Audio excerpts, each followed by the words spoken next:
मनोज जरांगे नावाच्या बावळट माणसाच्या सांगण्यावरून ओबीसीचं आरक्षण संपवणाऱ्या सरकारला जाब विचारण्यासाठी विरोधी पक्ष, सत्तेतले पक्ष, मुख्यमंत्री, उपमुख्यमंत्री, ओबीसीचे नेते यापैकी कोणीही ओबीसीच्या बाजूनं बोलायला तयार नाही. अनेक मंत्र्यांची, मुख्यमंत्र्यांची आयमाय काढली जात असताना एकही मंत्री बोलत नाही, पक्षाचा पदाधिकारी बोलत नाही.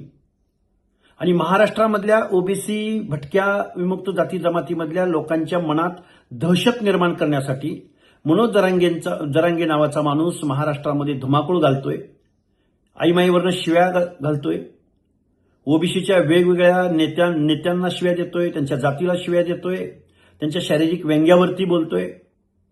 आणि या सर्व गोष्टींचा परामर्श घेण्यासाठी उद्या सकाळी 11 वाजता आपण सोलापूरमध्ये मोहोळ मार्गे मी सोलापूरला येतोय. सर्व बांधवांना माझी विनंती आहे, ओबीसी विजयंती बांधवांना माझी विनंती आहे, आपल्याला आता एकीची वज्रमुठ बांधावी लागेल आणि या मनोज जरांगेला जशास तसं प्रत्युत्तर द्यावं लागेल. एबीपी माझा, उघडा डोळे बघा नीट.